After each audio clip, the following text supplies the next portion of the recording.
Cette nuit-là, je regardais le ciel sans étoiles. Je sentais que cette peur ne venait pas de moi. Elle était plus vieille que mes pensées. Elle m'avait été donnée comme un héritage, et pour la première fois, je me suis demandé ce que nous protégeait réellement cette peur, ou ce qu'elle nous volait, lentement, chaque année.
La fin de l'année arrivait toujours avec un silence particulier.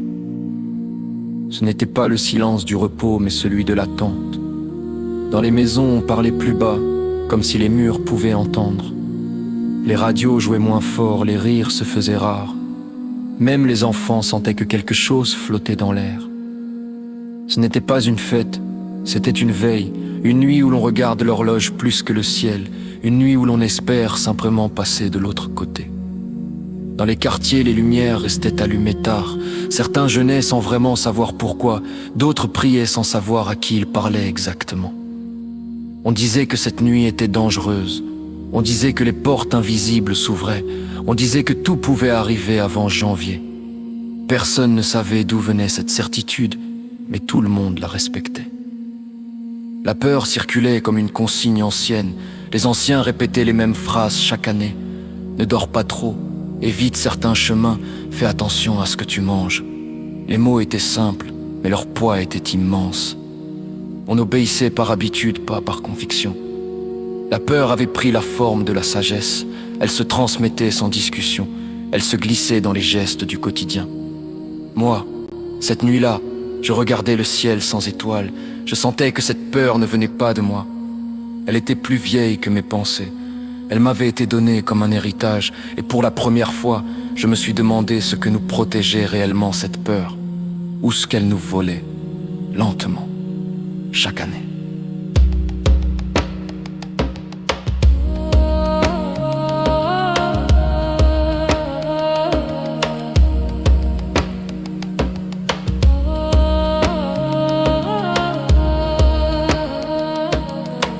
Depuis l'enfance, on nous avait appris à faire attention, pas attention aux dangers visibles, mais à celui qu'on ne pouvait pas nommer. On nous disait que certaines périodes n'étaient pas comme les autres, que certaines nuits demandaient plus de prudence que de joie. Les adultes parlaient avec gravité. sans jamais expliquer complètement. Le flou faisait partie de l'enseignement. Plus c'était vague, plus c'était efficace. La peur n'avait pas besoin de preuves. Dans les familles, chacun avait une histoire à raconter. Un oncle mort trop tôt, une tante devenue folle après décembre, un voisin qui n'avait jamais vu la nouvelle année. Ces récits circulaient comme des avertissements. On ne vérifiait jamais leur vérité. Leur fonction n'était pas d'être vrai, mais d'être dissuasif. Ils maintenaient l'ordre invisible. Ils rappelaient à chacun sa fragilité. Avec le temps, la peur s'est installée dans les habitudes. Elle décidait quand sortir, quand se taire, quand donner. Elle s'invitait dans les prières, dans les silences, dans les choix.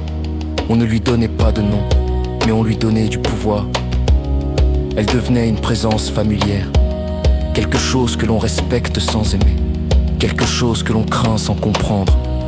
Ce qui était troublant, c'est que peu de gens croyaient vraiment. Ils exécutaient, ils reproduisaient, ils suivaient.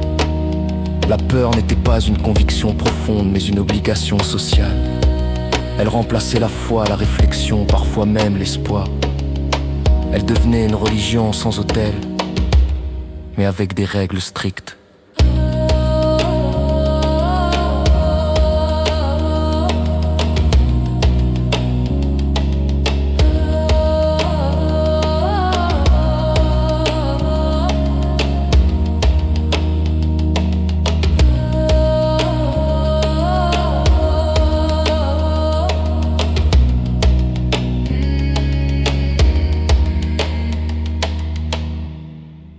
Quand la fin d'année approchait, la peur changeait de visage. Elle devenait active, organisée, presque méthodique. Les gens commençaient à faire des choses qu'ils ne faisaient jamais le reste du temps. Certains donnaient de l'argent qu'ils n'avaient pas, d'autres coupaient des relations par précaution. Il fallait sécuriser l'année suivante. Personne ne savait exactement comment. Mais tout le monde essayait. On voyait des familles se diviser autour de décisions imposées par la crainte. On évitait certaines personnes, on accusait sans preuve. On sacrifiait la paix pour un sentiment de contrôle. La peur promettait la protection, mais exigeait beaucoup. Elle demandait le silence, l'obéissance, parfois la honte, et plus on lui donnait, plus elle semblait en vouloir. Certains perdaient leur argent, d'autres leur dignité. On disait que c'était nécessaire. On disait que c'était temporaire. On disait que c'était pour survivre. Mais chaque année, les mêmes drames se répétaient, les mêmes larmes, les mêmes regrets, les mêmes questions sans réponse. La peur ne réglait rien, elle reportait seulement la douleur. Ce qui frappait le plus, c'était la solitude. Chacun affrontait cette peur seul, même entouré, on n'en parlait pas vraiment. On faisait semblant que tout allait bien. La peur devenait une affaire intime, secrète, presque honteuse. Elle enfermait les gens dans leur tête. Elle les empêchait de demander, de comprendre, de guérir. Chankachère, Turjo.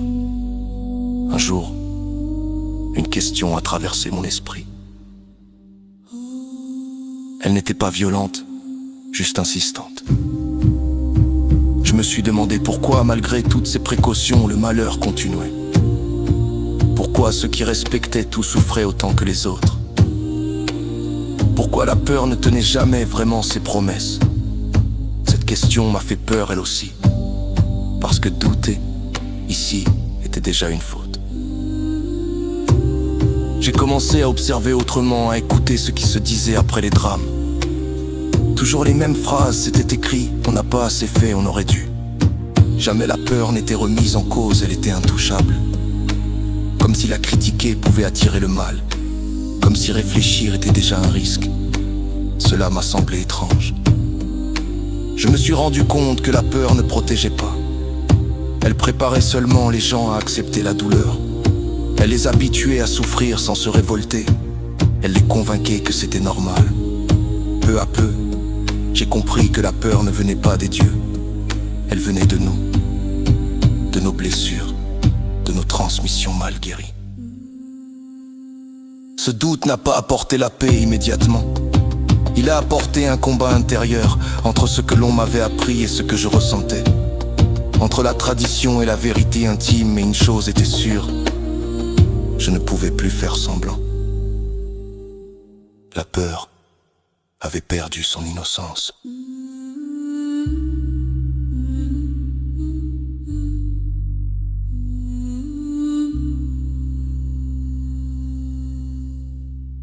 Quand elle décide à notre place. Cette année-là, j'ai fait quelque chose de différent. Pas un geste spectaculaire. Pas une rébellion visible, j'ai simplement refusé de céder intérieurement. J'ai traversé la fin d'année sans obéir à la peur avec respect, mais sans soumission. Mon cœur battait fort, mais il battait librement. Les nuits ont été longues, les pensées lourdes, les anciennes voix revenaient insistantes. Mais je tenais bon. Je me parlais à moi-même, je respirais.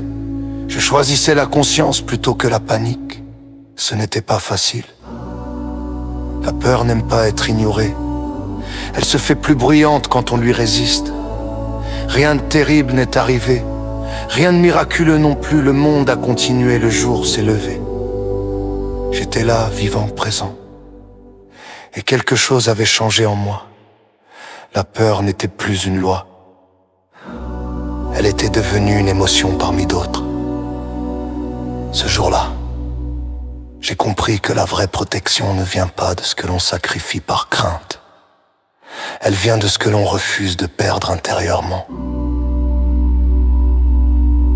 Sa dignité, sa lucidité, sa paix.